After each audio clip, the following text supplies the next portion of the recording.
This animal and its lost mother wandered some 700 kilometers too far south because they couldn't go north and got confused. This bear hit the headlines a few weeks ago after being spotted so far from the Arctic coastline. But its extraordinary achievement in finding its way so far south, deep into dangerous brown bear territory, is now attracting expert attention.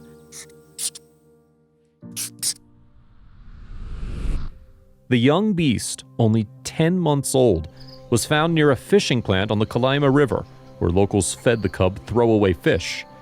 The off-course animal, hundreds of miles from its natural habitat, was successfully captured, and the plan was to release it into its favored cold territory on an Arctic island. But specialists judged it had too much human contact, and also not enough maternal coaching and survival in the wild. At first, it was to be taken to the zoo in Yakutsk, but now its magical mystery tour is going further, and this polar bear cub is currently in quarantine before hitting the big lights by becoming a new star at Moscow Zoo. The pictures show the bear in transit after being tranquilized on the Kalaima River. The defense ministry flew the bear to the Russian capital, but the flight was not easy. A huge snowfall hit Omsk after the Il-46 military plane landed for refueling. The cub is well, and eats and swims happily on the latest leg of its odyssey.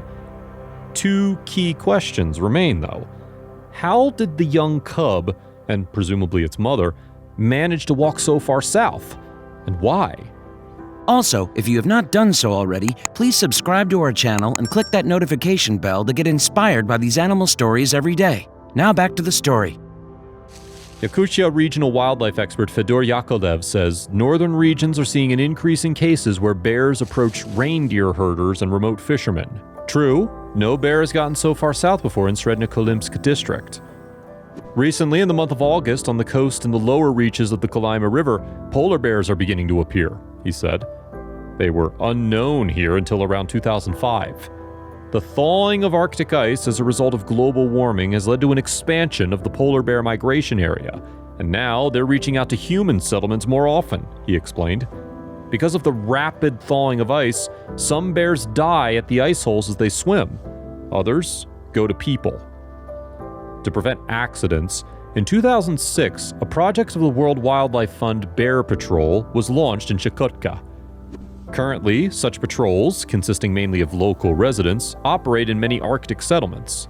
Their main task is to drive uninvited guests away with rubber bullets, and also monitor the number and condition of polar bears.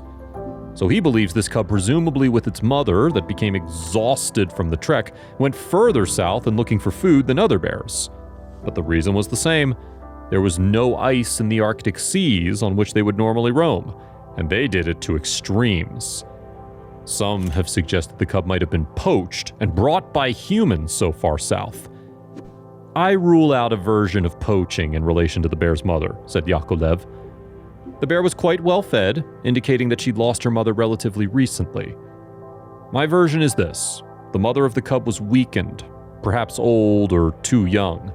She gave all her energy and strength to her baby. Perhaps it was attacked by a brown bear, and the bear cub managed to escape. If it is right, there will be more transgressions by polar bears into territory held by brown bears. The losers from this will be polar bears, experts say. Although, in North America, cases have been reported of mating between polar bears and grizzlies. They are known as a pizzly or growler. This region of Russia is where woolly mammoths are likely to reappear if they can be brought back from the dead. But may not be the only surprise species in Yakutia.